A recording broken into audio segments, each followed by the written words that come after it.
Hello and welcome to Talent Matters, the podcast that discusses all sorts of things to do with recruitment, business, candidates, talent, applications, and all sorts of things in between.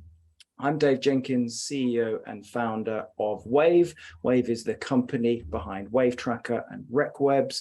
Today, and I'm very excited to have Paul on our Talent Matters podcast today, Paul Sharpe, of the brilliantly named Sharpe Outcomes, which is a great name. Welcome, Paul. How are you doing? Thank you. Welcome from, as we've just been talking, welcome from Doha. So I'm currently in Doha, hence the dark background behind me. So just to explain to everybody, I'm not in a darkened room trying to find somewhere to work. I'm actually in a hotel room and it's gone very dark suddenly outside. So apologies for the slight disturbed lighting. No, it's super, and we've been talking about the heat. So remind us of the heat, of the temperature. When we talk about so if there's any football fans watching this, make sure you do paperwork well in advance, because boy, is it time consuming. And the second thing I'd say is just the intensity of the heat. I think it's due to be around 30 degrees in November, so it should be okay. But it's currently 46 in June. And the cost of alcohol is eye-watering. So if you think London's bad, you're in for another shock when you come out here. So just coming out for the World Cup. I was going to say, you can cool yourself down by getting a nice cold pint of beer, but you could maybe afford 3 in the day, and then that would be it, right? No, I've gone through, I think, about 10 bottles of these bottles of water from the hotel. So the water's free, thank God. But anything else is costly. So yeah, very, very hot, very humid, very warm.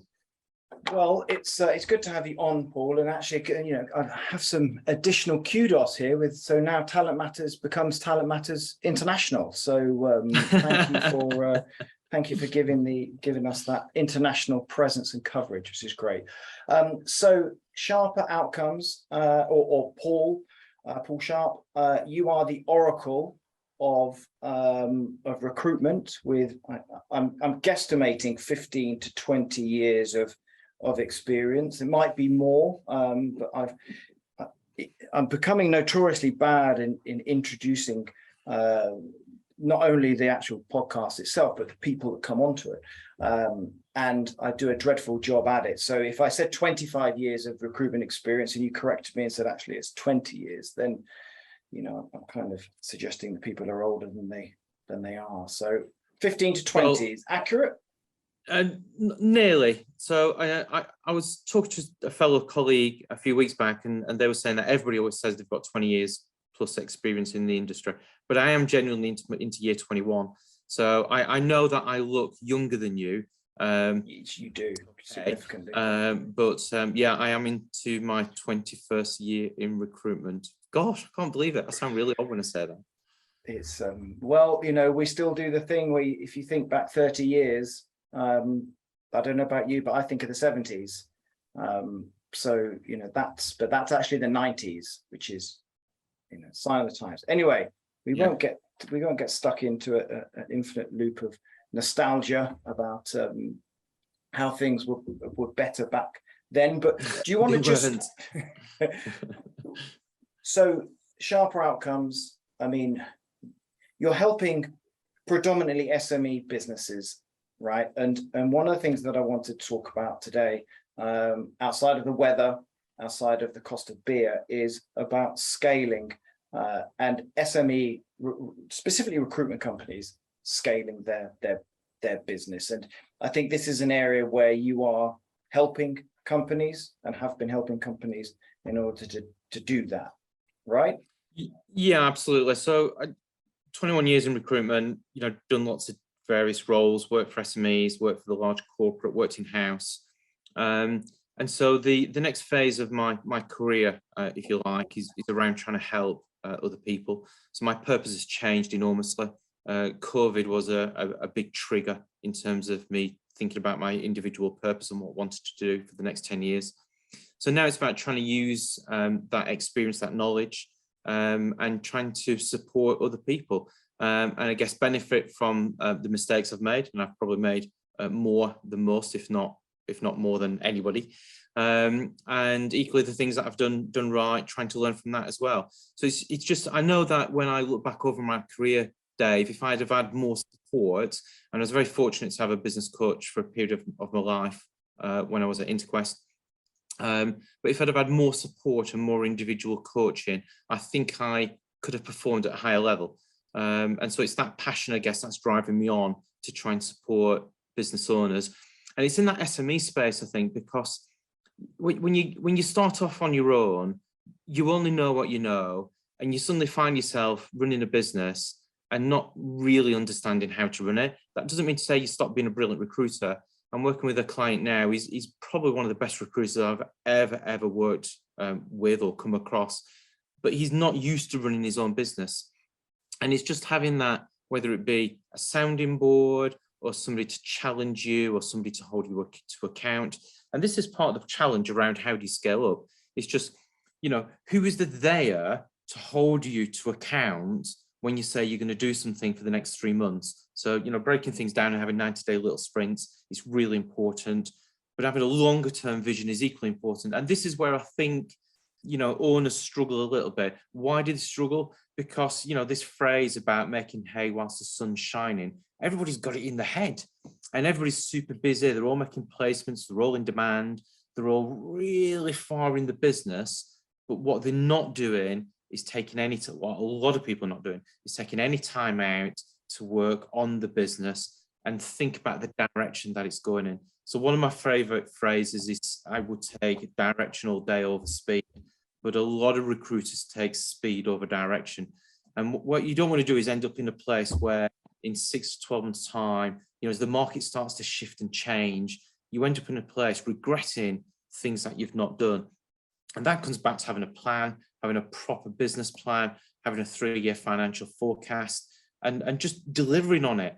And some of those things will be around placements, it'll be around the candidate, it'll be around your client, but understanding what you need to do to future-proof your business, I think is really important.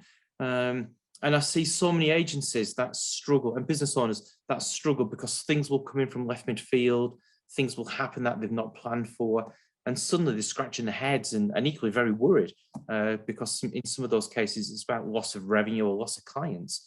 So planning for it is really important, but I get it. I've been there, right? It's you're busy, you're flat out, you've got demand coming in left, right and center. You've got candidates to find, you've got placements to make. It's easy to be, to gravitate towards the money is for the placement on the Monday.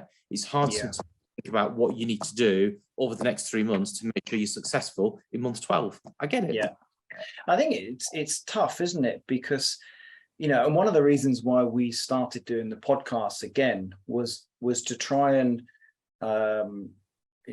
predominantly to the SME, if you like, to try and give that business owner some insights to other people and other things, because it can be lonely at the top sometimes. And a lot of recruitment businesses will start out as a partnership, and there's no 2 of you or whatever, but there's also a lot that it's just you, and you've been the recruiter, you've been the top biller, you've absolutely smashed it.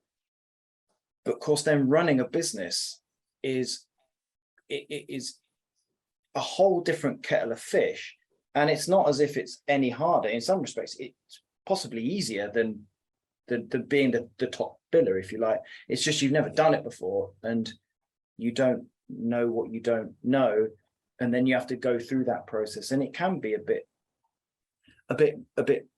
lonely, I guess. Someone to bounce ideas off and have that chat. I think it's really lonely, and I think that I'm not a counsellor, but some element of, I guess, what I do, you tend to sometimes feel that you are counselling, but it's about more support for me, and I'm not a fan of these phrases around non-executive director or executive coach. I'm somebody who's run recruitment businesses, who's got a lot of knowledge and, as I said, experience of doing it right and doing it wrong, that I can share with business owners to try and help them. There's loads of people out there doing a similar role, and some of them are absolutely amazing people. It's about trying to find somebody who can give you that support in the areas where you need it, not necessarily just from a coaching perspective. Sometimes it's about, can you show me how you do that? Can you, tell me of a time when you did it and what worked and what didn't work?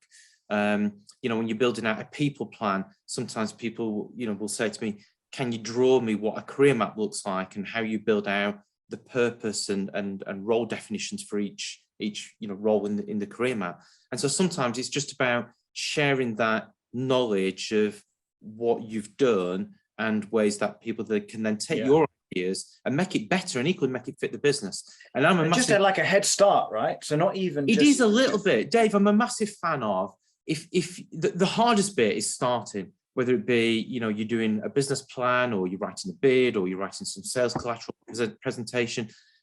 If somebody does the starting point for you, the easy bit is coming in then and tweaking it, changing it, overhauling it. But sometimes it's just, you've got to see something on paper that then triggers the mind or the thought process for you to then work out what's right and what's wrong going forward. It's that starting point. That was the bit that I always valued within being part of a more corporate business, was that there were other people sometimes around to do that.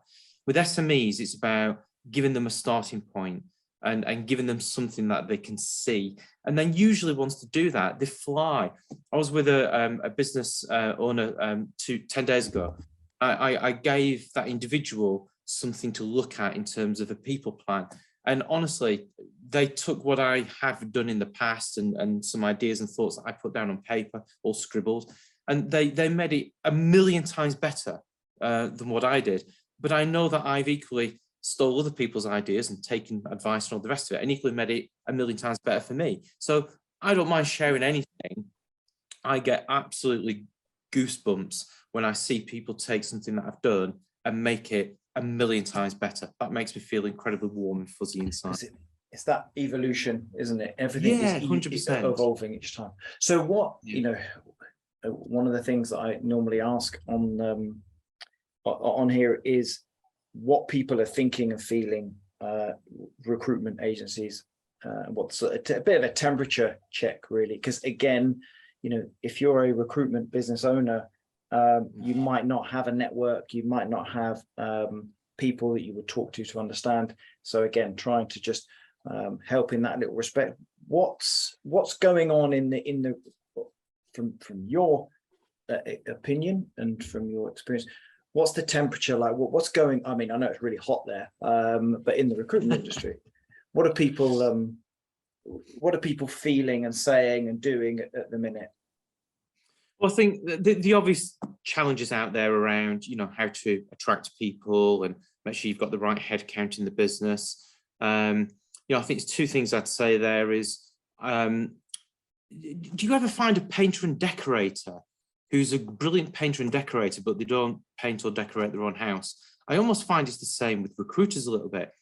This is the same in every trade though, right? It is, isn't it? It is. Or profession, I'm sure of it. So I went on LinkedIn, I searched recruiter, talent acquisition consultant. It came up with, 400 roles that have been posted within the last month or whatever it was. I went and searched the first 4 pages. So these are recruitment agencies and organizations, I hasten to add, advertising for recruiters. Everyone is the same thing. We're an organization, we're on a journey, come and join the family.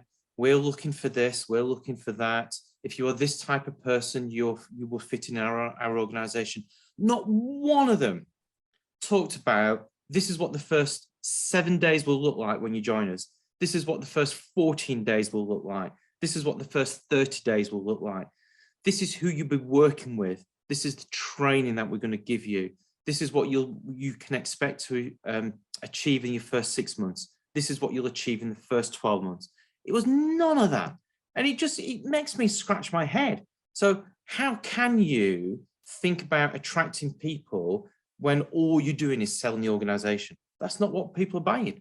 You've got to change it on the head. So obvious challenge, everybody's struggling with recruiting recruiters, but I would urge every owner to go out there and look at what you're actually advertising for and how you're trying to attract people. The second bit I'd say is it's about the why. Why should somebody come and work for Dave or Paul? if there's not a compelling reason, you're just one of 38,000 agencies in the UK that are equally trying to recruit people, and you've got no differentiator. So you've got to have something which is different, and it's how you create that what is different that will enable you to stand out a little bit. And the last piece in the jigsaw is there are a good number of fairly forward-looking business owners that are now receptive to people not working in the UK. So you may have a virtual delivery team, as an example, that may not sit in the UK. And this is, you know, similar to what we're trying to sell. A lot of recruiters are trying to sell to their clients. It's augmented and virtual teams. The same goes for recruitment agencies. So I'm seeing a growing trend at a very embryonic stage of recruitment owners starting to build out virtual delivery teams outside of the UK. Wow. So they may be part of a different organization, but for all intents and purposes, they feel part of that recruitment agency. So that's the next step on from the question around, you know, should recruiters be working from home or working in the office? It's obviously very divisive amongst the industry, but you've taken it one step further and you said there's going to be teams in another country and presumably not another country in terms of we've got an office in New York. This is, you know, people working in another country for businesses in the UK or wherever they are based, right? Absolutely. So this is, you know, we've got to start thinking about this. And I know one of the questions I think you were keen for me to ask is just, you know, what does the future hold? So I'm going to dart around a little bit. But, you know, the gig economy, people who have spare capacity is growing at exponential rates. It will continue to do that. So, you know, people are looking for more work beyond the work. I classify myself as a gig worker. My wife is out here now. She's in the academic world. She classifies herself as a gig worker. So this isn't just about, you know, delivering pizza or, you know, working in a Costa. This is professional people in any skill, in any domain, in any industry, who are now starting to work in a more fragmented way. So if you can find a really, really good recruiter out in a different country who has spare capacity and is flipping good at what they do, why would you not want to tap into that resource? Why would you continue to struggle to find people in the UK? As you know, there are more jobs now than unemployed people for the first time ever. So why would you continue to just try and, you know, find something that doesn't exist? Find a solution in a different way is my advice. So, if your business is right for it. Let me play devil's advocate a little bit, and I'm going to bring in the working from home thing, because the biggest thing that recruiters are reluctant to have people working from home is they say you don't get the buzz in the office, you don't know what they're up to. You know, people are less likely to say that, but there's a trust issue. You know, people are too busy putting out their washing or watching Netflix or whatever it is, and not doing the you know, the power hours they should be, or whatever it is. You don't get the buzz, you don't get the you don't know what they're doing. I guess, you know, really that's some of it comes down to trust, I think. So they just want they want the togetherness in the office. We're all here, we're all winning, we're all losing, we're all going to do it, and I can watch what you're doing. So you send some people white when you say, yeah, you know, trust your recruiters, let them work from home, trust them, you know. And now we're saying, let them work in another country, not in your office. How, Paul? How are you going to convince them? Yeah, no, you're bonkers. I can't do that. You're bonkers. I don't know what they're doing. Well, I've been called a lot of things in my life, and bonkers is a compliment, so I'll take bonkers all day. So I agree with little bits about what you've just said. So what do I disagree with? I think it's about hybrid, and everybody's talking about hybrid, but I think I'm going to talk about something which is slightly different. It does come down to trust, but trust comes down to two things for me. It comes down to how you contract with people, and by contract I don't mean what does your contract of employment look like. I mean, Dave, you're starting on day one, you're going to be working for me. That conversation we have, how we contract to work together, is a conversation that needs to be had on day one. If you get that contracting conversation right, it sets you up for success downstream. So you've got to have that contracting conversation. And then the second key point of it is how, as business owners or managers or leaders, it's down to us. It's a management task, right? How we manage people, how we lead them, how we inspire them, how we motivate them. If I've got somebody working for me and they're watching Netflix in an afternoon, I failed. Now, they might have failed as well, but they failed because I failed. So I think we've got to take ownership for how we lead and manage our teams. And I think that comes down to us as business owners, and it comes down to our responsibility. What I would say, and I don't know whether you would agree, one of the things I find is that as business owners, the one thing that is a common trait is they invest less in themselves than ever before. So they're not thinking about coaching, they're not thinking about training, they're not thinking about their own development. And in some cases, they're not thinking about the leadership team development. They may be training the consultants, but they are probably not training and investing in them as managers and leaders. And I think one of the challenges that we have as owners of businesses is about leadership training and leadership investment. If you get it wrong, it will go horribly wrong and people will be watching Netflix. Get it right and invest in people and train them to be the best leaders and the best managers. Do you know, I think a couple of things that I've just taken from what you said, I think this is quite new from a recruitment agency perspective. It's talked a lot in the corporate space, but you've just talked about when you were looking for the ads of what I'm going to do my first 7 days and 14 days. And then you talked about the contract on the day one. That's an onboarding process, isn't it? And actually, I know that most agencies have a pretty comprehensive training program for when consultants first join the business.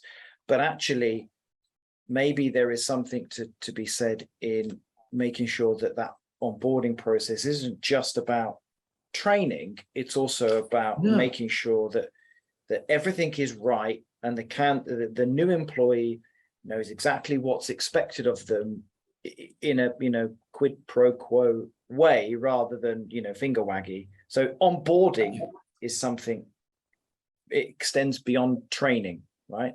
100%. And if you've got somebody starting, I want them to know who is their lunch buddy for the week, who is their mentor, who do they go to if they've got any specific questions, who's going to show them around, not to show them around the office, but show them about recruitment, who's going to be there, who they're going to sit next to. Is that friendship bit, that camaraderie bit, that support bit.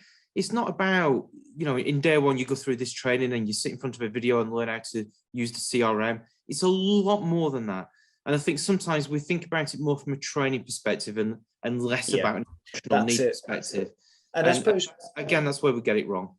If you think about, and I've had 2 jobs in my life, so I don't know the from the candidate side or employee side. But if you think about whenever anyone that started a new job, and they finished their first day, how was your first day? And normally the questions you ask are, well, who did you meet? Who did you sit next? And then what did you do for lunch? Yeah. Because it's like the new kid at school thing, isn't it? When the classroom thing's fine. When it's playtime, who do you go and play with in the playground? Yeah. 100%. Yeah. And again, I just think we sometimes we put structure in place around training, but we don't put structure in around emotional needs. And I think that is a big difference now. And that's harder, especially when you start working remotely as well. What I would just say, I think with the remote working is harder when you are new to recruitment. I think you do need to be in the office as much as what you possibly can, because I think you do learn from other people, sat opposite people, listening to them on the phone, hearing them talk to a client or a candidate. I just think you learn so much. That's not to say you can't do some learning and development online. You absolutely can. But I think in your informative early days, I think being around people is really important to success. Yeah, I'd agree with that. And I think, you know, we're lucky in terms of, well, you're in a hotel room in Doha, having a lovely time, having a holiday, or working, expanding the network. I have, you know, space at home, but you know, the younger generation still may live at home. I mean, we saw that in the pandemic. It was difficult for the younger generation, you know, that are working from their bedroom, and it's just not healthy in that respect. So yeah, I think, you know, I was playing devil's advocate because it's the type of thing that I hear a lot of people say, but I think the onboarding thing is really good. And actually your point around development of the business owners, I think you're spot on with that. I think probably most business owners haven't spent a penny on their own development or spent any time on their own development because you're so busy trying to make sure that you got enough money coming in versus going out. Your new employees are happy that they're billing what they should. Then you're coaching and mentoring them, but who mentors or coaches the owners? You know, and I think that's actually a big area that's missed. Yeah, it is, and I think the key there, Dave, is people understanding, you know, they have a need, or they've actually asked themselves whether they have a need. I think sometimes, you know, you've been a big biller in a recruitment company, you know, you've got quite a strong ego. You know, you've sometimes been, you know, pandered to a little bit. I'm being controversial a little bit here, but I think there's an element of arrogance around people thinking that they know it, and the really fantastic business owners, and I'm not saying you can't be arrogant and be a fantastic business owner, because I have met some which are both, but the brilliant ones that I've met understand their blind spots, and they surround themselves with people to cover their blind spots, or they've got a really good network of people they can go to when they've got a specific question or challenge. So whether it be a network or having people to cover your blind spots, those for me, I'm all sorts of names are popping into my head. They are the best business leaders by far for me, and will probably be the most successful owners of businesses that they go on to, you know, whether they do an MBO or a sale or an acquisition or whatever. They by far are the people that I would put the money on in terms of being successful. I guess it's having the bravery to admit that there's some things you don't know, because that's quite tough to actually do that, isn't it? Because you know, in today's world, that's not really rewarded when you say, I don't know how to do that, because you should have an answer for everything. I totally agree. And again, you know, some of the most amazing conversations I've had in the last sort of few weeks there's been no agenda. It's just, you know, we're talking about the business with business owners, and you sort of spar off each other, and before you know it, you've together come up with an idea, and the business owner's going, oh my God, you know, you've given me something here which is like, it's gold dust. And I'm saying, I didn't come up with it. You know, we just sparred off each other and bounced things backwards and forwards, and before you know it, we had something which we thought was, you know, worth getting excited about. So sometimes it's just that. I took a call today from a business owner today. She was presented with a business opportunity and wasn't too sure whether it fit within her business and her business plan. So it was just a, you know, can I just bounce this off you just to use you as a sounding board? And then before you know it, you've come up with something which, you know, everybody gets excited with, because you've had that opportunity to just share. So it's not, sometimes it's understanding what you don't know, but sometimes it's just using a person, expert, recruiter, coach, whatever you want to call them, just as a sounding board. And usually my best ideas have come about when I've, you know, used somebody in my team in the past, just to spar off and you know, what about this, what about that, could we do it that way, could we do it that way? And somebody will just say, no, you can do it this way, and you go, oh my God, I didn't realize, or you've just given me a thought. That is the power of working with somebody, whether it be somebody in your business or somebody outside the business. That is the absolute power. Yeah, it's just getting it off your chest, and it just starts the wheels of creativity. So I want to talk about scaling a business, and I think we've covered off some stuff already that I think if you were an SME business and some of the things you weren't doing, I think it would be really useful for them to do that. But let's just kind of, and I realize there's no silver bullet, and I think that's probably one thing that you would say as well. But if you are a 10 strong recruitment business, you've been going for a few years, you got past the challenge of a cash flow, you're doing okay. But 10, that wasn't what you wanted to do. You wanted to make 100 strong business, and actually, so I think sometimes you make 100 strong business, you want to go back to 10 because it was much easier, but you've got that ambition. How on earth would someone do that? Because managing 9, 10 people is one thing, but managing 100, that's a different thing. How do you start to make that process? So you're absolutely right. There's not one silver bullet, but there's probably 5, 6, 7, 8 things that will help. So the first one for me comes back to that plan. So you've got to have a plan, and then you've got to have somebody to hold you to account to that plan. I think that's one area where people sort of stagnate and where they struggle. I think the second point is around infrastructure, which should fit within your plan. So it's making sure that you've got the right infrastructure in the business. And by that, what does that mean? Yeah, what does infrastructure mean? Two key parts there. One is the tech.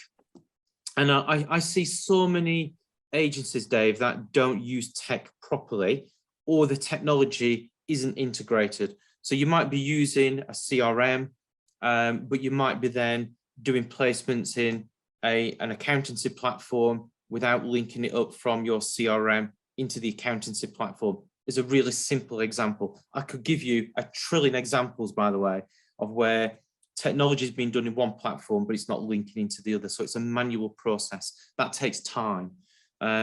So eradicating where time is spent on manual processes is a key part for me of the infrastructure, and technology becomes a massive enabler to doing that. The second part is around your operating model. So you've got your recruiters, you've got your delivery people, you've got your account managers, you've got you as a business owner.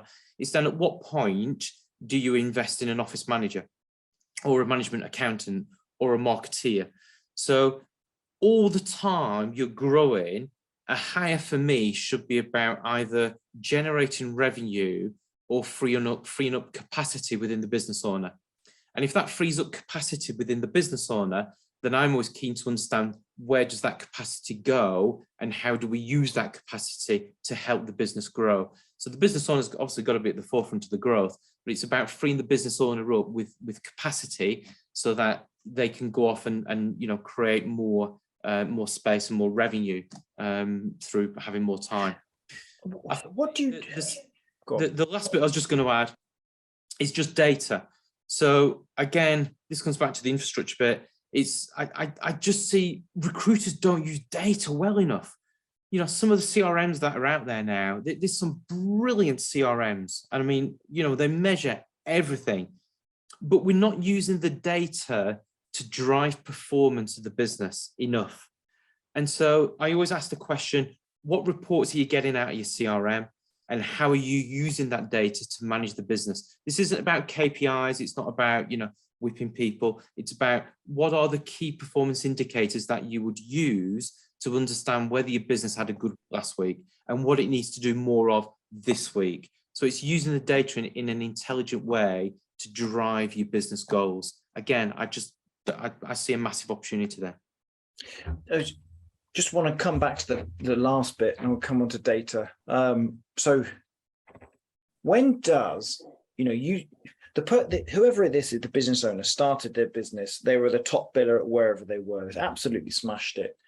In their new company, at what point do they have to let go of still doing the billing?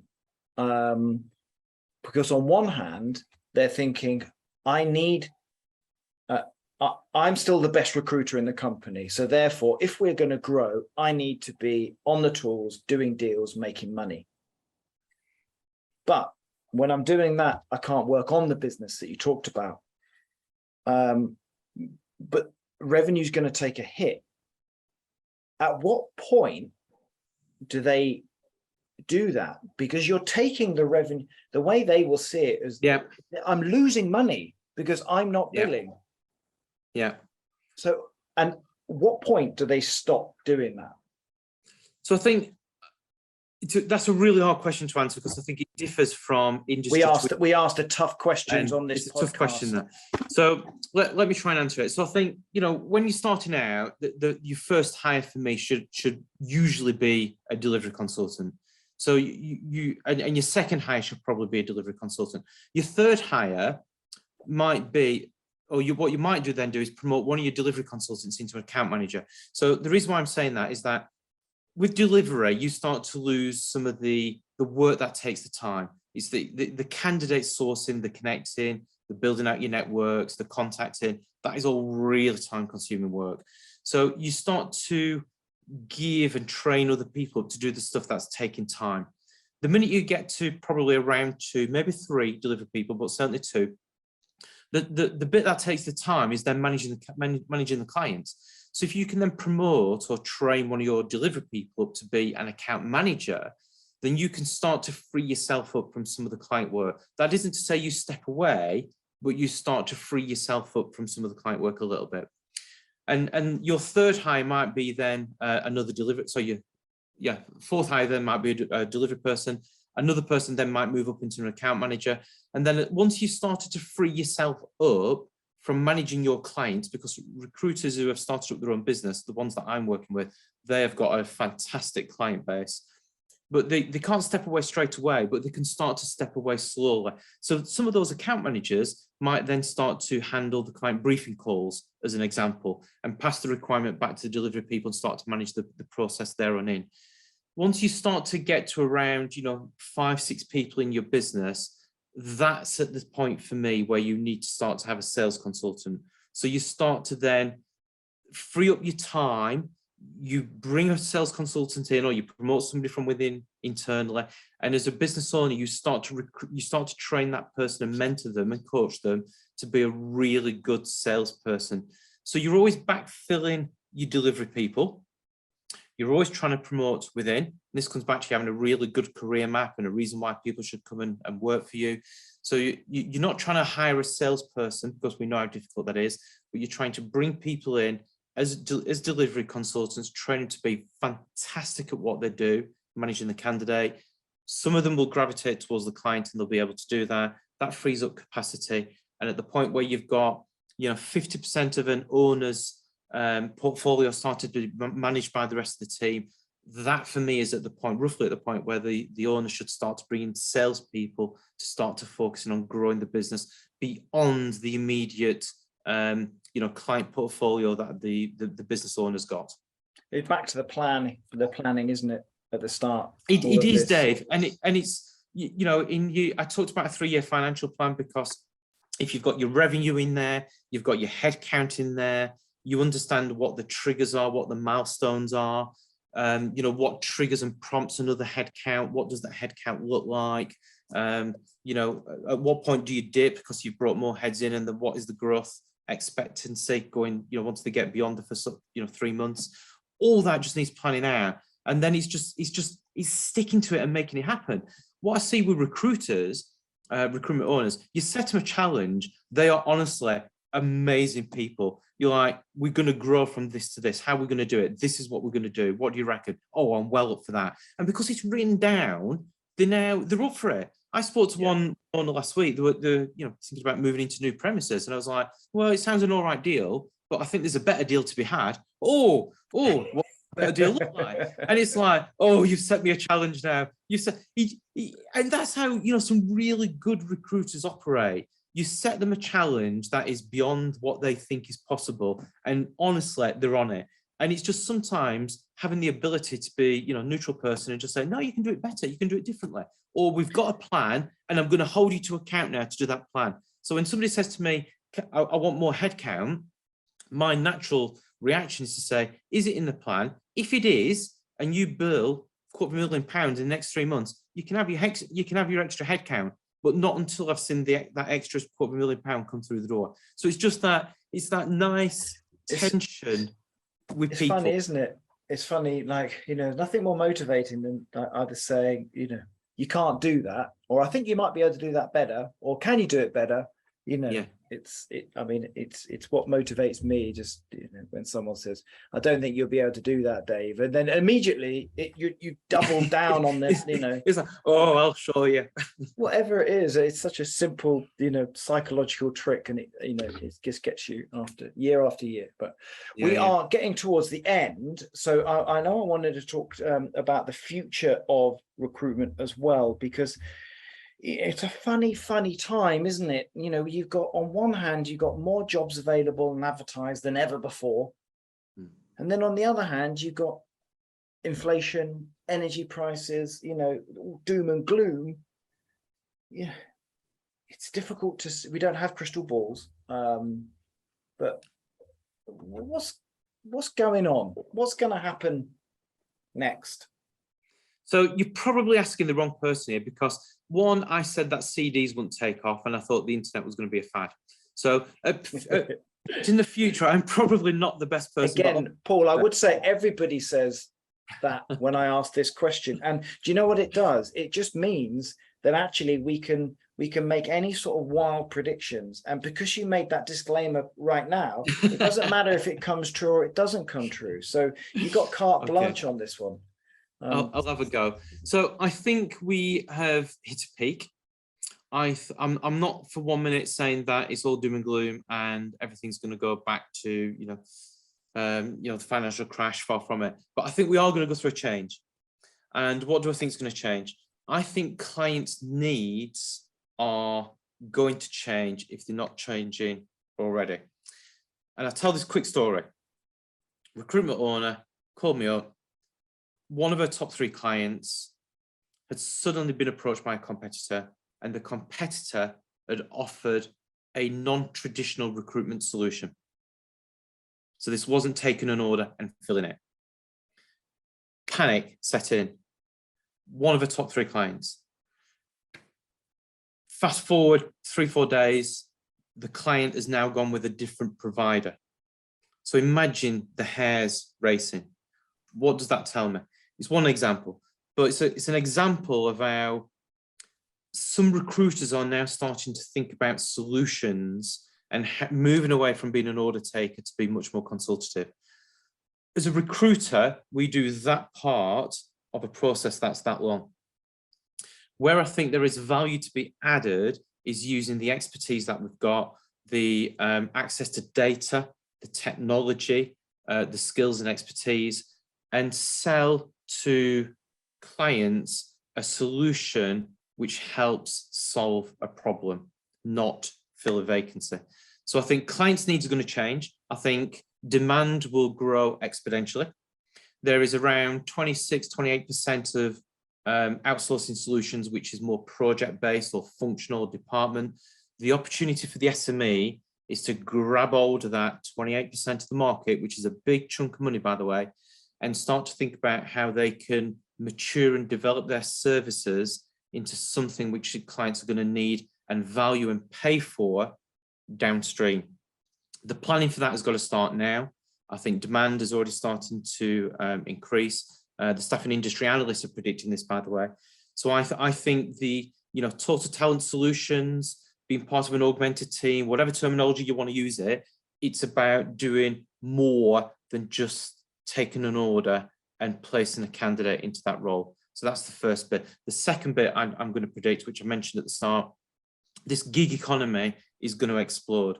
So people are going to have to think about the work that needs to be done rather than the bodies that are needed to be hired. And therefore, from a recruiter perspective, you've got to move much more into that consultative space with your client. People are estimating this gig economy is going to be worth 63 billion in the UK by the year 2026. So there's an opportunity now to think about how you can solve a talent problem rather than just saying, I'll go off and hire that individual for you. So again, the conversations change. You've got to be able to move into that, trusted advisor through to advocacy level type relationship, and you've got to become much more consultative. This was already happening before COVID. So I can remember talking to a number of HRDs, some I've done podcasts with since, and the reason why they bought from me and the team was not just around the capability and the delivery capability and strength. It was around the thought leadership. It was around challenging them and finding solutions to problems. That was valued before COVID. I think it's valued even more now than ever before. And I think that value is only going to increase throughout 2022. So if you're an SME recruitment owner for me, and you're not doing anything other than just selling transactional recruitment services, now is the time to stop, think, and plan if it's right for you going forward. Now is the time to do it. I've got to say, Paul, for someone that started that sentence with "I'm not going to predict the future," I think that was a pretty good prediction. And I think actually, to summarize that, it's, I guess, however the market unfolds, it's about being prepared to change and move, right? And that example you gave of the client who had their client had been approached by someone else, and then whoosh, they'd gone. That just goes to show that clients will also adjust as well. And I think be prepared, be dynamic, and don't stick to the same old ways. 100%. And the last thing I'd just add, Dave, is still to this day, I'm surprised, but not in a good way, about how we measure service, how we report on service. How I didn't even ask you about your LinkedIn post I saw of of service, but we haven't even touched on that. We haven't even touched on that. But so if you're not doing basic things about service reviews, sitting down with your clients, sharing thought leadership, and insights and data, then that's got to be the starting point. And again, using the analogy that I shared with you before about the agency who had a competitor come in. The first question goes through my mind: when did we last sit down and do a service review with that client? And you start scratching your head when the owner can't answer that question. So again, basics here. We've got to be all over these. It's back to the speed versus direction again, right? You haven't sat down with that client because you're too busy trying to correct deal with the tactical day-to-day stuff. Yeah, 100%. Yeah. Paul, we're out of time. I mean, this has just flown by. I think it's gone so quick. It's now pitch black outside. it's pitch black. You did joke beforehand that I was actually saving you money so I was trying to by keeping you out of the bar. Because the prices of beverages are so expensive there. So I hope that I've done you a service there, and you've saved me £27, Dave. That's what you've saved me, I reckon. which is great, and you've done a service to everyone that's been listening and watching, and I hope that everyone who has found it useful. As usual, do let us know what you liked, what you didn't like. Be honest. I can take it if it's brutal. So do share. But Paul, thank you. That was great. Really lots of good lessons in there. So hopefully that people can take that on. And if they want to speak to you more, just look you up. LinkedIn, Sharpe. Yeah, just look me up. Sharpe with an E, Sharper Outcomes, or 07789 924 581. Just drop me a text or give me a call. So as recruiters, we shouldn't be reliant upon email or contact us forms. Just pick up the phone. Absolutely, not enough. An absolute pleasure. I've honestly, proper enjoyed it, Dave. And as I said at the start, I was very flattered that you've asked me.